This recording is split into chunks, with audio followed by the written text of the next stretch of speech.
Abonnez-vous sur notre chaîne YouTube Kadhafi Moumoudi pour ne rien manquer. Au fait, il y a si peu, nous avons publié l'arrêté portant grille tarifaire du transport en commun à Kinshasa. Et pour avoir cette grille tarifaire, ça se fait toujours de commun encore en commission. L'association de chauffeurs, les usagers de ce secteur-là, et nous la ville de Kinshasa. C'est une décision qui ne se prend pas de manière unilatérale. C'est une décision qui est concertée par tous les parties prenantes. Alors, nous avons observé aussi une tentative de rébellion ou de troubles d'inquiétude dans la ville de Kinshasa. La ville de Kinshasa, nous devons rappeler que c'est près de 60% des personnes qui prennent le transport en commun. Donc nous n'allons pas permettre qu'il y ait cette menace-là. Et alors nous pensons que les personnes qui s'évertuent à faire ces tentatives, ce sont des personnes non autrement identifiées, qui ne font pas partie du groupe formel de ce secteur-là. Et nous les mettons en garde. Si tout chauffeur ne veut pas travailler demain, qu'il ne s'évertue pas à empêcher les autres à travailler. Nous voulons assez que la grille là soit respectée. Ici présent, il y a la police et même le renseignement qui va continuer à faire son travail pour identifier tout ce malfrat là. Et nous promettons qu'ils ne seront pas impunis. Ils ne resteront pas impunis. Donc voilà. Ici présent, il y a l'association de chauffeurs. Il y a France Académie qui représentait les transports pour permettre à ce que nous puissions rassurer aux Kinois qu'il y aura quand même l'offre de transport demain. Et les privés qui voudront bien venir en appoint vont nous accompagner. Et nous rappelons que l'exercice du transport en commun, c'est une délégation de service. Il revient à l'État de décider. Ce n'est pas parce que Yozumu Tukano, tu as pris ton véhicule, tu as mis à la disposition du transport et c'est toi qui vas dicter la loi. Vous voyez, ce domaine-là reste une matière réservée, vous voyez, de la compétence de l'hôtel de ville de Kinshasa. La tarification ou les tarifs relatifs au transport en commun. Donc, nous demandons aux Kinois de s'apaiser et de vaquer librement leur occupation. La police est là, l'armée pourra venir en appoint s'il y aura justement des gens qui pourront s'évertuer à créer les désordres. Parce que nous pensons que c'est une tentative de rébellion. Voilà. Bon, toujours pour rappeler le gouvernement provincial, il doit arrêter la grille tarifaire à Sika, le prix à Sika, tarif à Sika, pour embêter les bons transferts en commun. Le prix wana, ils ont marqué unilatéralement, ils sont toujours en moto, toujours qui sont en commission, n'a-pas chauffeur. Alors, après autosuyo, ils ont consécutivement na baisse à carburant ou seulement qui n'avait fort le gouvernement national. Par rapport à la politique au Tadamo Kontambo Gazo mené, le gouvernement naé pour améliorer la condition de vie à Kino, na rekiti ça, il est au tal, rekiti sa vie chère. Mais toujours qui en gros en commission na ba chauffeur, grille à transport ou prix à transport en commun. Alors, tu qu'on dit maté. Alors que tout ça, en commission, de commun accord, et ça, il y a 2 semaines, 3 semaines, groupe Mogoboé, non identifié, balancer la tract pour nous rejoindre en grève. Grève, il en a un principe. Soit il y a un principe comme une grève sauvage. Dans la carte de la commission, tout se discute d'abord en commission, après la commission de l'organité, ils ont préavis, après préavis, tout côté là, voie de grève. Pendant que travail au sein du travail, Mogo réfléchit. Commission en écotaka, sont qui facteurs qui influencent après le transport et bouger entre autres carburants, il y a un peu kotara. Il y a à la hausse, il y a à la baisse. Pour le cas où tout sali suivant ordre naturel, il y a mouvement et prix à carburant de grille tarifaire. Alors, tu peux tolérer que les loyaux, tout le monde identifié, va voir qu'un track va perturber vie avec Kino.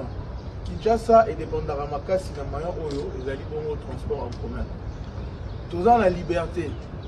Oya Monica Rocha Mutukana était na balabala, azu Mutukana garder, mais a pekisate bato ba kosa musala. Bato to komona ba lobby na terrain. Pour ba meka ko empêcher. Bato ba li kosa musala sa musala, au moins tozali awa na la police. Même le renseignement est derrière ça. Parce que au moins il y aura une tentative de rébellion. Vous allez vous menacer parce que comment est-ce que tous se réunissent tous une décision ensemble et un groupe non identifié informel et comment vous jetez la traque pour stimuler des ordres dans la ville. Donc la police c'est pour ça l'armée viendra à un point si possible et les renseignements continuent. Donc, vous identifiez que tout le monde va se mettre à trouble et va rester aux impunité. Donc, voilà un petit peu sur le lot. Et tu profites de ça, base à l'aise lobby, pas avec une occupation là-bas. Vous allez bon, voilà, représentant, il y a Trans Academia, étudiants pour vaquer dans l'occupation de la lobby, malam. Vous avez un transport, on appuie pour la course à l'accueil, offre un transport lobby, et les micro-roya, ils ont quand même au rendez-vous. On va la poste à la moussala, on va s'amuser en toute quiétude. On va s'azarder, va créer des ordres. Alors, arsenal juridique, nion sur un bon abisso, le marambouana et Olanda Bango. Donc voilà. Bah, chauffeur, on va dans la poste, il y a quoi accompagner secteur activité. Abonnez-vous sur notre chaîne YouTube Kadhafi Moumoudi pour ne rien manquer. C'est une tradition qui s'est installée depuis son avènement à la tête du pays. En début de chaque année, le président de la République, Félix Antoine Tshisekedi Tshilombo, réunit les ambassadeurs et chefs des missions diplomatiques accrédités en RDC pour leur présenter le vœu de nouvel an et recevoir aussi le vœu des diplomates. Cette fois, la voix des ambassadeurs a été portée par l'ambassadeur du Maroc en RDC, Rachid Agassim, en tant que doyen. Ces derniers a rappelé que l'année 2024 a été marquée par 3 grands événements au plan diplomatique, à savoir l'élection de la RDC au Conseil des droits de l'homme pour les 2 ans en cours, le lancement officiel de la candidature de la RDC au Conseil de sécurité en tant que membre non permanent et le rôle notable joué par le chef de l'État en qualité de médiateur de la CEAC. Dans une allocution de 40 minutes, le président de la République, Félix Tshisekedi, a remercié les diplomates dont la plupart ont condamné en des termes clairs l'agression de la RDC par le Rwanda. Le chef de l'État estime qu'il est temps de passer des déclarations aux actions punitives. Nous avons pris note des condamnations émises par certains de nos partenaires à l'encontre du Rwanda pour son rôle dans la déstabilisation de l'Est de notre pays. Ces prises de position, bien qu'importantes, restent insuffisantes face à la gravité des actes commis et à leurs conséquences humanitaires désastreuses. Les preuves accablantes présentées dans le rapport des experts des Nations Unies ne laissent aucune place au doute.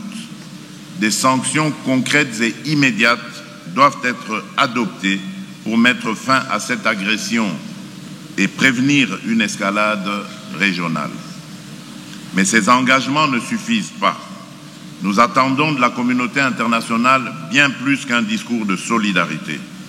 Ce dont la République démocratique du Congo a besoin de la part de ceux qui se considèrent comme ses amis, ce sont des actions décisives, d'un soutien concret et d'un engagement ferme pour répondre aux défis sécuritaires, économiques et humanitaires auxquels nous faisons face.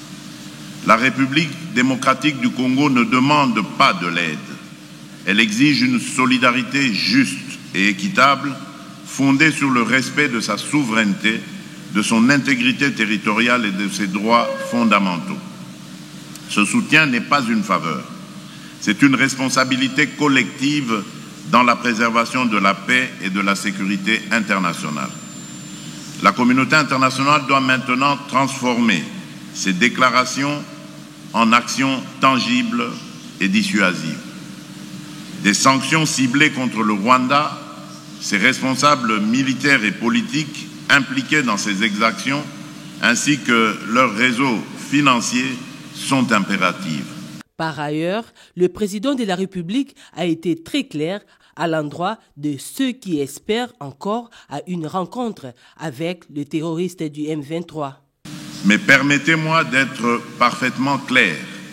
La République démocratique du Congo ne se soumettra jamais aux pressions d'acteurs extérieurs tentant d'imposer des conditions contraires à nos intérêts et à notre souveraineté.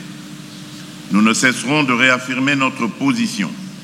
Le dialogue avec un groupe terroriste comme le M23 est une ligne rouge que nous ne franchirons jamais. Le chef de l'État a également clarifié la position officielle de la RDC sur la peine de mort. Elle est applicable aux terroristes et aux militaires qui trahissent le pays.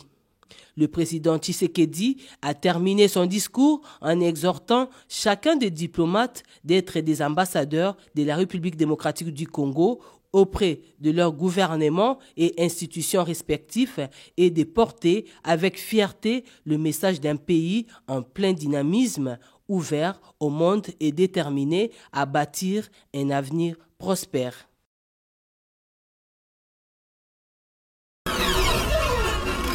Abonnez-vous sur notre chaîne YouTube Kadhafi Mbodi pour ne rien manquer.